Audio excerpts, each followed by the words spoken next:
오늘의 말씀 본문은 마가복음 7장 14절에서 23절입니다. 예수님께서 사람들을 다시 불러서 말씀하셨습니다. 너희 모두 내 말을 듣고 깨달아라. 무엇이든지 사람 밖에서 몸속으로 들어가 사람을 더럽히는 것은 아무것도 없다. 사람에게서 나오는 것이 사람을 더럽힌다. 예수님께서 사람들과 헤어져 집에 들어오시자 제자들이 이 비유에 대해 물었습니다. 예수님께서 말씀하셨습니다. 너희는 아직도 깨닫지 못하겠느냐? 바깥에서 사람 속으로 들어가는 것이 사람을 더럽히지 못한다는 것을 깨닫지 못하느냐? 그것은 사람의 마음속에 들어가는 것이 아니라 배로 들어가서 뒤로 나간다. 그러므로 예수님께서는 모든 음식이 깨끗하다고 선언하셨습니다. 예수님께서 말씀하셨습니다. 사람에게서 나오는 것, 바로 그것이 사람을 더럽히는 것이다. 속에서부터, 즉 사람의 마음으로부터 악한 생각, 음란, 도둑질, 살인, 간음, 탐욕, 악의가 나오며 속임수, 방탕, 질투, 욕짓거리, 교만, 어리석음이 나온다. 이 모든 악한 것들은 사람의 속에서 나와 사람을 더럽힌다. 어제 우리는 유대인들이 손을 씻는 정결 예식을 얼마나 중요시 여겼는지에 대해서 살펴봤죠. 정결 예식만큼 예수님 당시 유대인들이 중요시했던 것 중에 하나가 먹을 수 있는 음식과 먹을 수 없는 음식을 구분해주는 규정이었습니다. 오늘날 우리는 이 규정에 따라 준비된 유대인들의 음식, 코셔를 식료품 가게에서 만나곤 하죠. 음식에 대한 규정은 더 나아가서 함께 음식을 먹을 수 있는 사람과 그럴 수 없는 사람을 구분하는 데까지 확장되었습니다. 왜 유대인들이 이런 규정들을 그토록 중요시했을까요? 이 모든 일이 하나님 앞에서 그들의 정결함의 여부와 관계가 있었기 때문입니다. 유대인들은 율법에 규정된 대로 정결함을 유지해야 하나님께 인정받으며 살 수 있다고 여겼어요. 그러니 정결함을 그토록 소중히 대할 수밖에 없었겠죠. 그런데 예수님이 나타나셔서 이들의 생활 기준과 삶의 근간을 흐트러뜨리려고 하십니다. 예수님은 정결한 음식만 먹으려고 하는 유대인들에게 그런 거 아무것도 의미 없는 거야, 이렇게 말씀하셨어요. 적어도 그 당시 예수님 말씀을 들었던 사람들은 그렇게 받아들였습니다. 하지만 예수님의 의도가 그런 것이 아니었죠.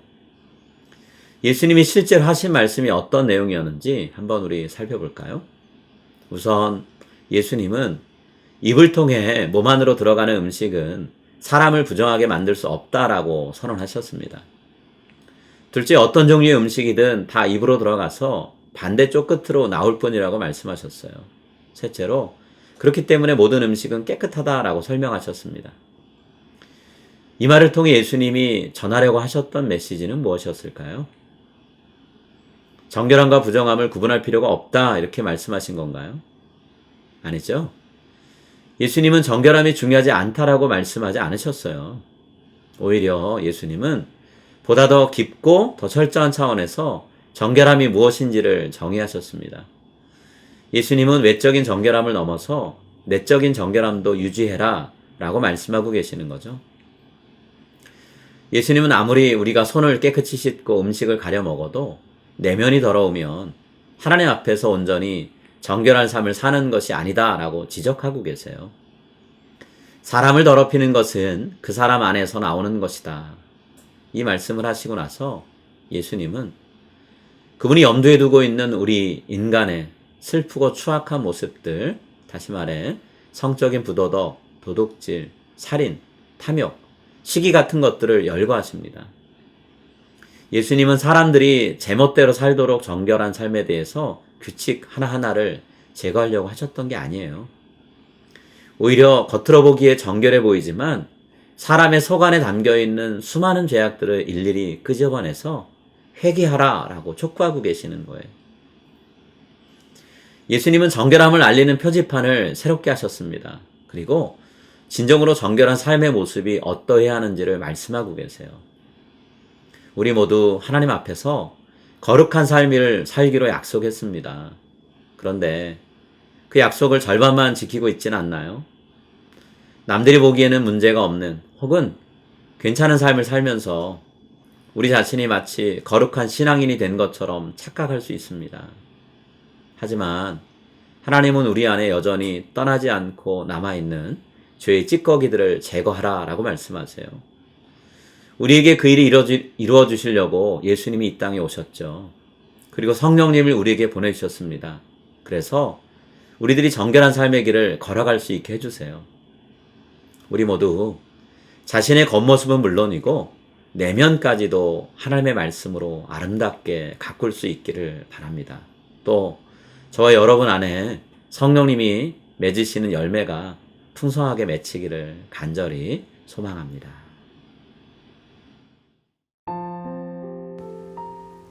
이제 오늘 주신 말씀을 붙잡고 다음의 기도 제목으로 함께 기도하시겠습니다. 부족한 저를 항상 사랑으로 품어주시는 하나님, 이 사순절 기간 동안 저 스스로를 말씀의 거울에 비춰보며 외면과 내면을 모두 아름답게 가꿔서 성령의 풍성한 열매를 거두게 하소서. 예수님이 보여주신 참된 사람의 모습을 따라 저의 언어 생활과 사고방식, 그리고 행동 양식에 변화가 일어나게 하시고 주변에 선한 영향력을 끼치게 해 주소서.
이제 오늘의 합심 기도 제목을 따라서 함께 기도하겠습니다. 지난 1년간 성도들과 교회 공동체를 지켜주신 것과 새해에도 우리와 함께 해주실 것을 감사합니다. 코로나 팬데믹으로 인해 시시각각 변하는 상황 속에서 한결같이 예배를 드리게 하신 것을 감사합니다. 구역 모임, 마더와이즈, 커피 브레이크, 부서별 모임 등 온라인을 통한 활발한 교육, 교제에 대해 감사합니다.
이제 다음 기도 제목을 놓고 함께 기도하겠습니다.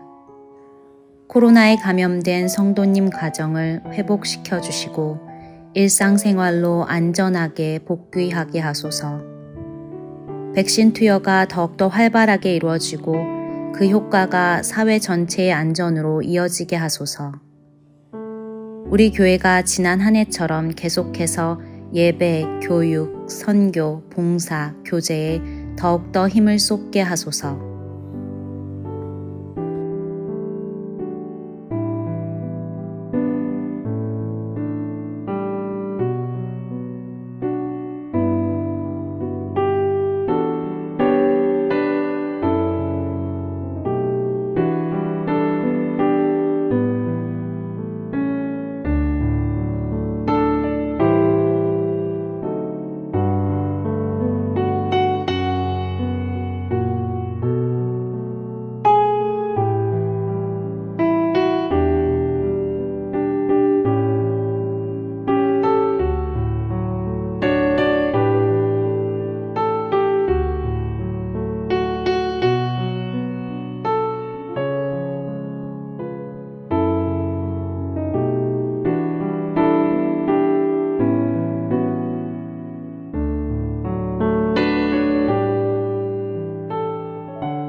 이제 다음 기도 제목을 놓고 함께 기도하겠습니다. 교육관 건축위원회의 활동을 통해 다음 세대에게 양질의 신앙교육을 진행할 아름다운 공간이 마련되게 하소서.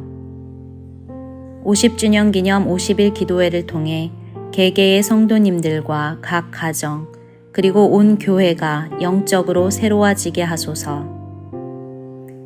하나님의 은혜로 섬기게 된 두 구호단체와 온전히 협력하며 푸드 드라이브를 통한 나눔을 계속하게 하소서.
이제 자신과 가정을 위한 기도 제목을 놓고 함께 기도하겠습니다.